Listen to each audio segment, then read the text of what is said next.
Welcome to The Route to Revenue, two entrepreneurs sharing the path to curbside cash flow. I'm Ben.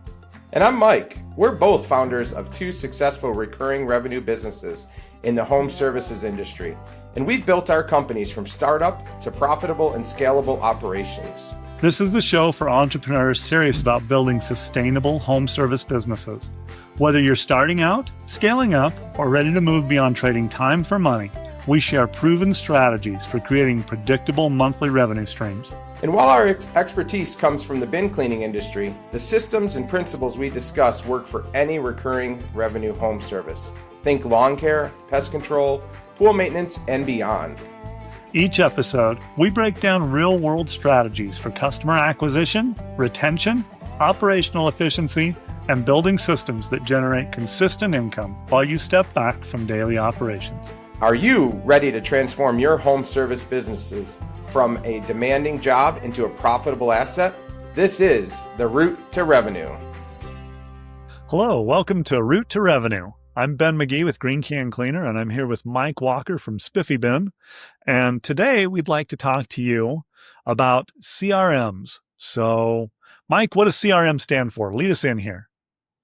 Customer Relationship Manager, Ben. It's basically the way that you're going to keep track of all of your customers, your visits, your quotes, your billing, your text messages, your emails. It's effectively an admin built into a software. Okay. So, when I started my business, I actually, I had my trusty phone and I used the calendar on there to do all my scheduling. And that worked until I had probably, 50 customers or so. And then suddenly it didn't work so well. And that's where a CRM comes in, correct? Yeah, I think, we've all done it. And certainly we've all heard of home service businesses. What do we hear about them? They don't answer their calls. They don't return phone calls. They never quote me. They said they're coming and they're not coming. All of those things are reasons for having a CRM, because frankly, if you just do those things right in this business, you're going to be successful. And that's the key is keeping things organized. You don't want to double charge anybody. You don't want to lose track of an appointment or missing a quote, because you're not going to get that quote if you don't go there and provide the quote. So, I think that's the key. And once your business starts growing, sticky notes are great in the beginning. Spreadsheets are fine. The little calendar reminders are fine. But if you don't have it in the system, in one of our episodes, we talked about standard operating procedures, SOPs. If you don't have an SOP for keeping track of all of those things, you might as well just not even start your business. What are your thoughts on that, Ben? I agree. I mean, it's just, I can't imagine keeping track of, 4 trucks. And I mean, we've touched, Lisa was showing me the other day, I mean, we've touched over 10,000 homes. I mean, how do you keep track of that without a computer program? And especially, you and I both the customer experience is king for us. And I know that we talk about it all the time. How do we improve it? How do we do that? And I think that making sure that no one falls through the cracks is a huge part of that.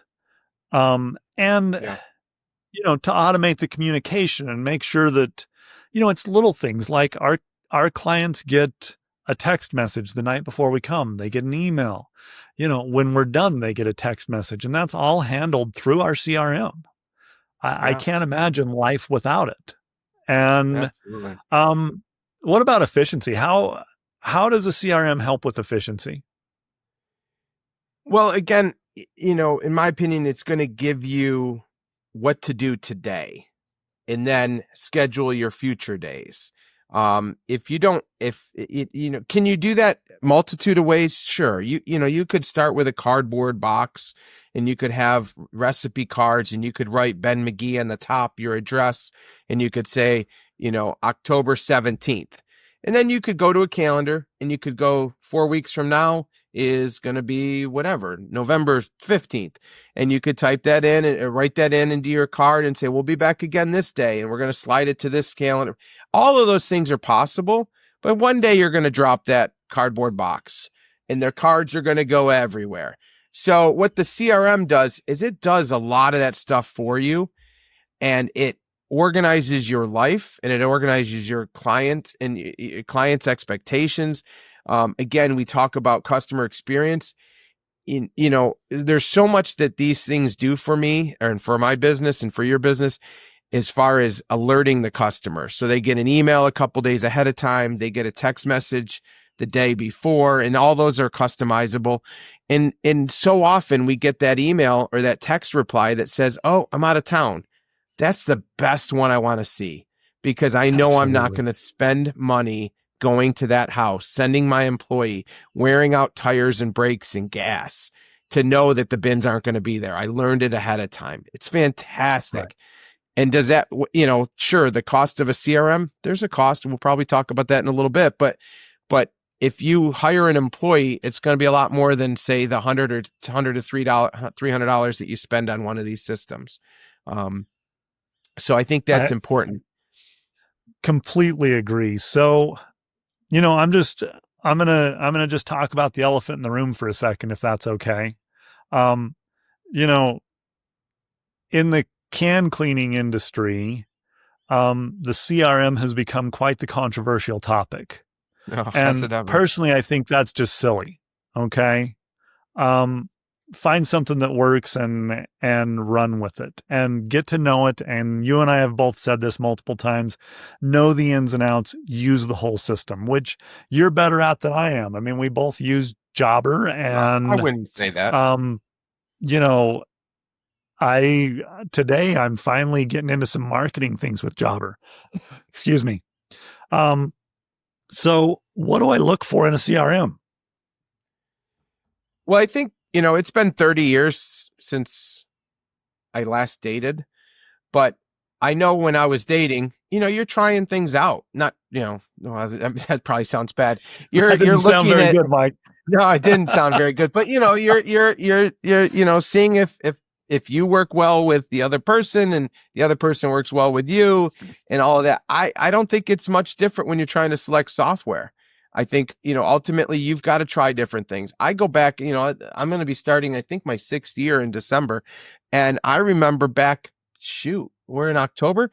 It was about this time I was trying 3 different products on my computer 3 months before or 2 months before I launched.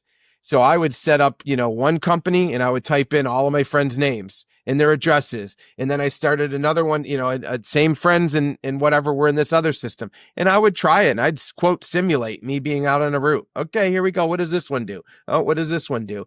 And, was I perfect after those 2 months? No. But just like we talked about in one of the episodes, again, it's pretty fresh in my mind because we just recorded it the other day, but the SOPs, we were talking about, just find one that you want to do and do it. So if you're having a problem with a particular thing, there's solutions for it. Not everything is going to be the end all be all for, for any business. And I know we talked about it, there's so much play that, it's built, for can cleaners, by can cleaners, whatever. And, maybe some of it's valid, but at the end of the day, I prefer when I was looking for the CRM, they had to be supported by people. If you have 1 or 2 or 5 programmers, I guess that's good. And it's not bad, but Jobber has probably more janitors than these other companies have, programmers. If Jobber's got 500 to 800 employees, I feel confident in my, and I'm not touting one, or I guess I am, but in the one I use is Jobber. And for me, that's important to me to know that if there's ever a downtime, they've got whole departments working on the downtime, not just, Ben over at XYZ can cleaning, software. Yeah, no, I agree. I think that's an important part of it. I think it's easy to get caught up in, we're a unique industry. We have to have this unique stuff. And as you and I have talked before, I mean, or subscription based. Most of our customers are subscription based, so we definitely have to have something accounted for there. I mean, we do need an industry fit. I don't think that just any software is going to fit for our industry, and Mm-hmm. wouldn't want someone to think that. But, um, the other side of that is that I don't think that we necessarily need some specialized thing for the industry. Yeah. Um, the automation capabilities are important, being able to send those text and email reminders and do payments and collections and follow-ups and drip campaigns. You know, I think the statement a great CRM should make you money, not just organize it, Yeah. is pretty appropriate. So what else would you look for? Do you have anything on what I just talked about that you'd like to add to? Yeah, absolutely. When I started my business, I started with everything I needed. I started with the CRM. So I know you mentioned, you may have just done it on your phone or had done it on your phone for the first 50 customers or whatever. My thing was, I'm not spending money, I'm investing money.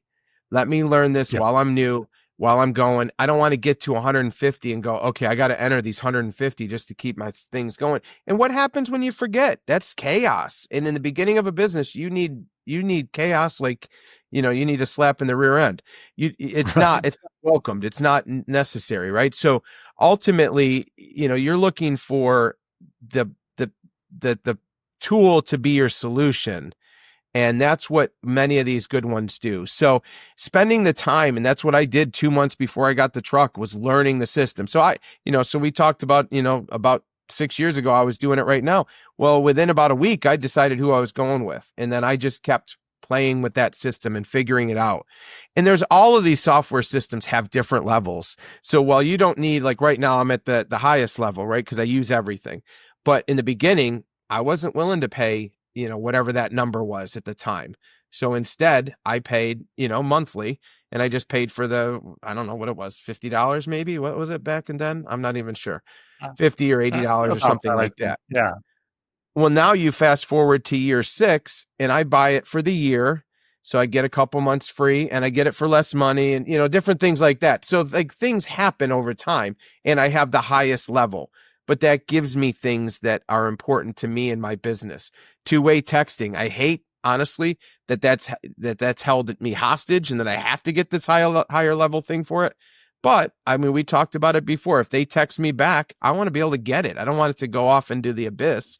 And so we get those texts and that allows us to communicate back and forth with the clients. So it ultimately saves me money. It costs me $100 to go to that, $100, $200 more, but ultimately I'm saving money because my CRMs can go ahead and, my CSRs can go ahead and, communicate back and forth with people. It's got to be mobile. Each of our trucks has an iPad in it. So they've got everything right there that they need.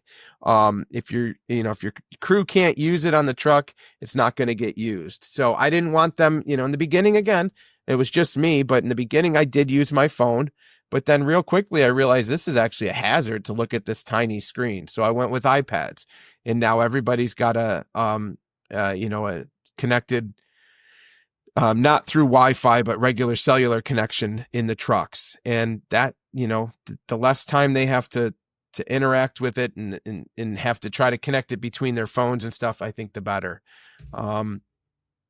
Ease of use is critical. How does that help? How does that help with customer support and scaling and all those different things? So, one thing that I'll say, I too am on the highest package with Jobber. And one thing that I love is they came out a little while ago with this new higher package. And I think it maybe has even been a year since they did that, but I can pick up a phone and I can talk to someone and I'm not on hold forever. And that's part of that package is there's an enhanced customer service and support. And I love being able to pick up the phone and talk to someone. But I think the main thing is find a software that makes sure that it can grow with you, because as you grow and scale, certainly one truck is different than two, and 2 is different than 4, and so on. Yeah. And Yeah. so, you know, now, how did you talk about how you evaluated the options before you actually took the dive, and you did this, you were probably smarter than me. I mean, I had a fledgling business and was trying to do this evaluation while I was doing routes and all of that sort of thing. And it sounds like Yeah. you actually, before you even started the business, knew what software you were going with I and did. that. Yeah, I So did. how For did you me, come up with that? for me, I looked up, several different businesses that were out there. And then as part of my purchasing process, when I was getting into or exploratory into the business, I had called three or four people across the country that were running this business already. And I asked them, what they used and what was important to them. And so, kind of doing some research is always going to save you money, because ultimately, if you pick the great one right out of the gate, fantastic. But there's a Right. huge cost in switching. So Oh, if that's for if sure. you're deep in, it's a huge cost. And frankly, that's one of the reasons I'm sticking to I don't have any problems with my current provider, but also I don't even know what that looks like to change, 4,000 people over to another system. I, My I whole do, thing and is we'll talk about that later. can't wait to hear that one. But you got to look at based on your needs. What are your top 3 needs or your top need, and does it perform for you? For me, it was route management, and it was recurring billing, and it was customer communication. I will be the first to say, as an admin, I would be fired left and right, all the time, because I am just not that guy. That's not who I'm built. That's not how I'm built. If I have to be in a spreadsheet, my wife's an accountant. If I had to do spreadsheets like she does, I would, I wouldn't make it past day 2. So for me, it was important to make sure that stuff was handled, because after you're done running, I mean, in the beginning, you're not running 10 hours, but before you get your first hire, you're probably running more days at 10 hours than you're running at 2 hours, or else you don't need that employee, Absolutely. right? And so when you get done after those 10 hours, the last thing I wanted to do was go in and text people and email people and, all these things. Hey, we're coming tomorrow. So the system does it for you. There's a lot of companies out there that, there's Gorilla Desk and House Call Pro is one. What's the one that you had used? Or somebody, Service Autopilot. I mean, there's a lot of good ones out there. And it's just, it may be a fit for you. Another one may be, or maybe it won't. I don't know. But, ultimately, I think you have to use it. Most people run into problems and I am almost confident in majority of the cases, it's a user error. I would agree with that. I think, as generally when we have an issue with Jobber and we make that phone call and we get the live person, and I generally start those calls now with, please explain to me what we are doing wrong, because I I like it. generally know that the problem is us, it's not the software. And I think that's the Yeah. case. And I think, as we get into this, when you select a software, I used to think that I would select a software and then it would mold to my business. And that's not the case, really. When it comes down to it, I select a software and I am going to mold my business to that software, because that software is designed to do things. And, as an example, the text messages, there are, I wouldn't upgrade in Jabra, and I would send the text messages from my phone, and that worked okay when it was just me. It got pretty overwhelming, but that was the way that it was. But when I look back, if I had just done that and let Jobber do what Jobber does, then I would have been so much better off. And I might have picked up another 5 or 10 customers a month back then, which who knows what that would have turned into by now. So when you're talking about making the transition, I think you need to start with clean data.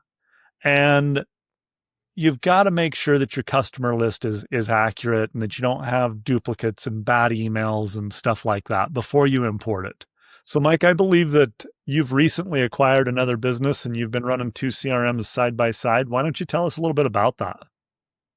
Yeah. So back in May, we acquired a business that was running a different software system, and we haven't fully switched everybody over yet to the new system, which sounds crazy because it's been 5 months. There's other reasons that we've been holding off on that. So there have been days where we've been running simultaneous systems. There's been other days that we've been moving people from one system to the other to accomplish that. And I will say there are things that I like, looking at another system that, I haven't looked at any systems for the previous 6 years after selecting this one.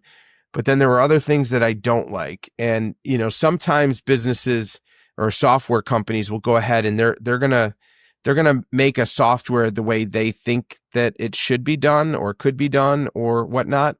And in order to make a software system, I'm not a software engineer, but in order to make one really flexible, it's really difficult. And allowing companies to run businesses the way they want to run them, it's really difficult to do that, to accomplish or to accommodate many different methods. So I really, after seeing some of this and in the different ways that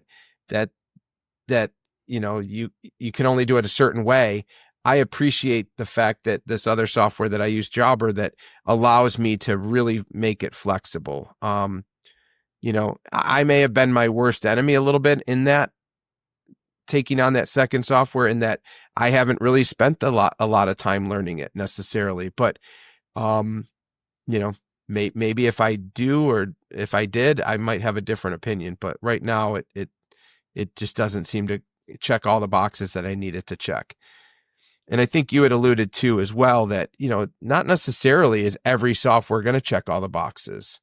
You've got to adapt it to your needs, to what you want to happen in your workflow, in your customer interaction. All these things, they're all super important, and they're all, if you find the right software and it's customizable enough, you can make things happen that may save you other software versions as well.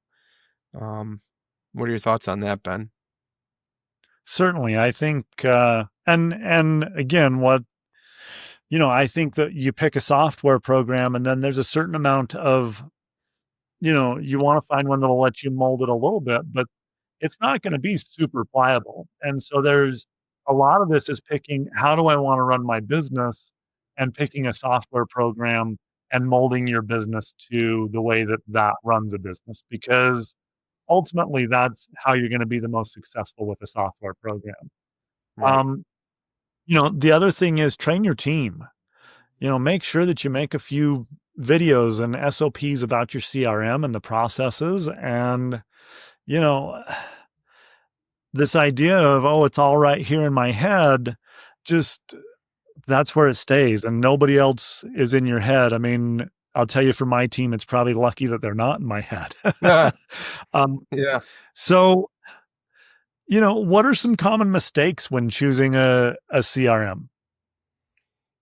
I think in the beginning, everyone's pinching pennies, and they're short in money, and to some extent they are short in time. I think not necessarily because they're too busy in the business, but probably they're trying, a lot like I was, and maybe you were, they're running another job. So they're working 8 or 10 hours by the time you commute to the other job. And then you come home, quote unquote, or back to the shop or wherever, and you grab the truck or the trailer, and you're going out to do your business, to do your business, your second job, quote unquote,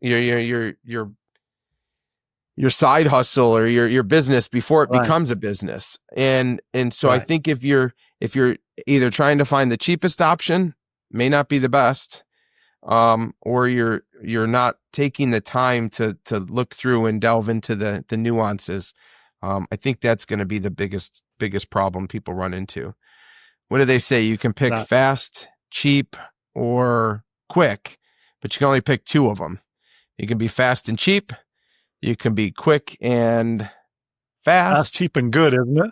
Is that something Fast, like cheap, that? and Yeah, good. that's what it is. Thank you. Thank you. Yeah. Sometimes when I try to ad lib things, I screw it up, but you can only pick two of the three.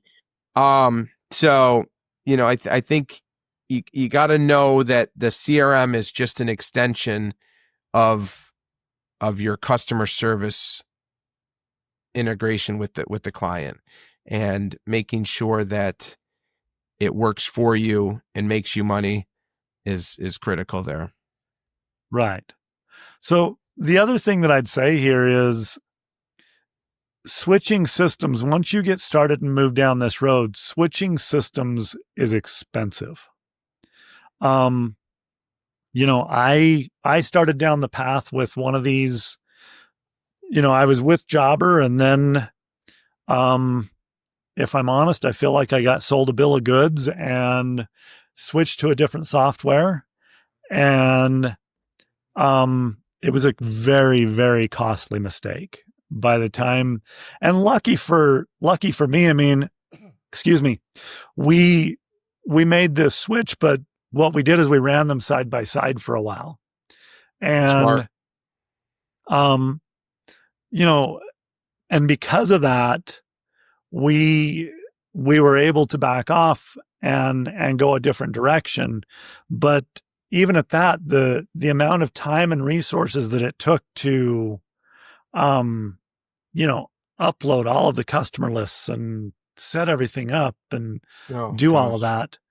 And then going back to Jobber, we pulled, and I know supposedly Jobber won't let you do this today, but we pulled all of our credit card tokens out of Jobber and put into this new system. And then we were collecting cards into the new system. And it was a nightmare, even running them side by side. I can't imagine if we just made the switch and hadn't kept Jobber Cold turkey. at least moving with our routes and things. So, I think really once you find one, I don't know that I'm ever going to switch again. I I'm agree going to learn from that 100%. lesson.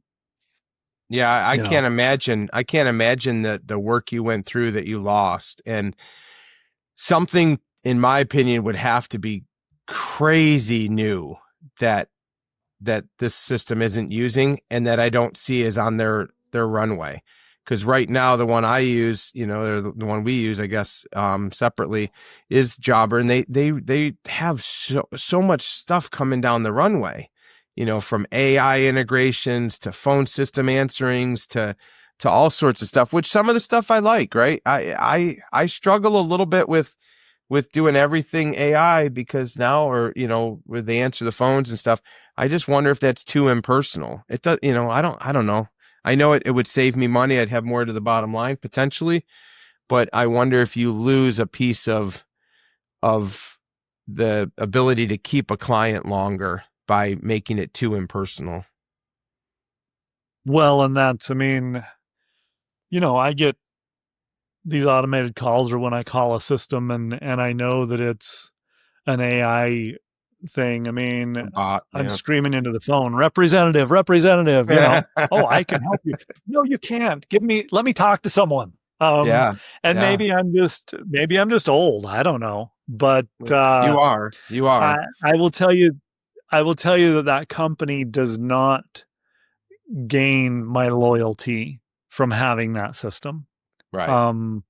There have been times where, I'm headed down a path and I'm looking at two options, and I get one of those automated or AI things, and it makes my decision. I go the other direction.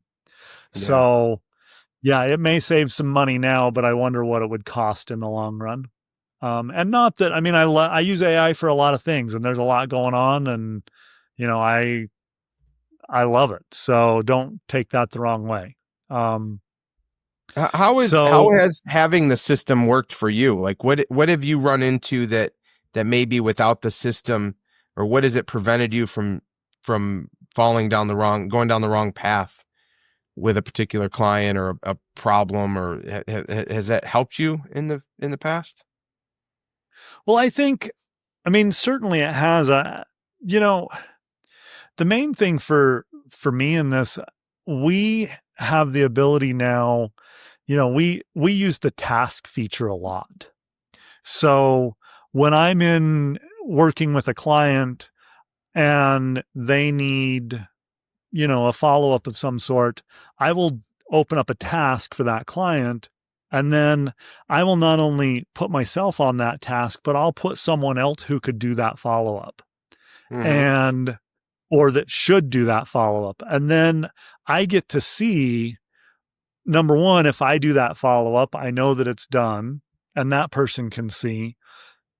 But the other thing is that I get to see that follow-up's been done if that other person on there. So as an example, if we're looking for a customer that I talked to on the phone for some reason to update a credit card or something like that, I can set a task. I can tag Kiera in that task, and I know that she's on it and following up and getting it done. And I think that that's really important. And we don't end up with dual things. So we don't have two people following up on the same thing, and we don't have a bunch of billing errors or things like that. And our customers talk about how much in our reviews, they talk about how much they love the communication. 100%. And it's a big part of what we do. So, and it's a big part of what we do. I mean, primarily because of how we built the company. But for me, I can only speak for myself, but for me, it's because of my interaction with other home service businesses and the reputation that they have across, don't use this guy. They never come. I've been working on, this, that, and the other thing. So those are kind of non-negotiables in my business to ensure that we have that. I think, one of my examples would almost be a non-example, if that even makes any sense. But the fact that the software system is up and running and doesn't have hiccups and doesn't go down. I mean, I'm knocking on wood right now because I don't want it to go down, but I can probably count on one hand how long or how many times that the system's been down in the 6 years I've used it. And if you added up my hands and toes, that might be the number of minutes. So it might have been down 20 minutes over 6 years or something crazy, right? Right. And in Right. less than 5 times that it's been happening or something. But they have, because this system is such a integral part of our scheduling, our billing, and if that goes down, I don't know what I would do. Like if I woke up tomorrow, I wouldn't know where I'm going or where anybody's going because it's in there. So some things are bad, right? At least if you had that cardboard box with all the things, you could go, oh, well, I could probably remake this. So, Right. but I couldn't, let's be honest. But so for me, it's just making sure that the system is up and running and knowing that you have confidence in the company that is running your system for you. I think that's key. Absolutely. So let's just talk about a few takeaways from this episode, Mike. The first one is that a CRM is more than just software. It's actually the backbone of your operation. Vitally important to a recurring revenue business. Find one that fits your industry. We're not here to tell you which one to use or not use or anything like that, but find one that fits your industry. Find one that automates your workload, and find one that helps your team succeed. When your systems and processes that we've talked about in the past and your CRM work together, then you can actually scale without losing your mind. I can't imagine doing what we do today without a CRM. Anything you'd like to add to that, Mike? Yeah, no, I agree with that last sentiment, about making sure that you without this systems or any systems in place, you wouldn't be able to run this business. But I think also make sure that your CRM that you do choose is releasing new things. I think if they're stagnant and they're not looking at what AI does or what different systems you need, whether it's fleet management is integrated with the system or its reviews are integrated with the system or it's onboarding employees is integrated with the system, if it's not reaching out to other partners and integrating in them, so why are they doing that? Of course, they're doing it for income, but more importantly, they're trying to make our business easier too. And many of them, I certainly don't buy them all, but I pick and choose some of them. And, we've added reviews. I think in a future episode, we'll talk about reviews. I've added a review component, and that's helped immensely. So if you don't see things down their runway of things they're adding, then maybe they're not the right company. Maybe not. I don't know. Right. But you don't want that. I think that you want to keep the thing moving, make sure that they're still looking down the road. Just like we're trying to build our business, you want them, I think, in my opinion, to have their business dependent on new software and updates and different things like that. So, but yeah, I think that's great stuff. Totally agreed. So I'd like to just challenge our users. And I think this is really important. Just find one thing with your current software. If you have a CRM, find one thing that you don't know about and learn about it this week. If you don't have a CRM, then just make a list of your top 3 CRM needs and use that to go find a CRM this week. And Absolutely. Thanks a lot for joining us today on The Route to Revenue. Have a great week. Take care, guys. Well, Ben, that's a wrap on another episode of The Route to Revenue. If you enjoyed this episode, we'd love it if you would hit like, subscribe, and leave us old guys a comment about what we did well. And if we did anything wrong, can it and keep it to yourself. If today's strategy sparked some ideas for your business, don't keep them to yourself. Share this episode with a fellow entrepreneur who could benefit from these insights. Remember, building a recurring revenue business, it's not about perfection, it's about progress. Take one actionable step from today's discussion and implement it in your business this week. Want to connect with us between episodes? Find us on Facebook or at our website. We'd love to hear how you're applying these concepts in your own home service business. And until next time, keep building those recurring revenue streams and stay on the route to revenue. The route to revenue. Nice, Ben.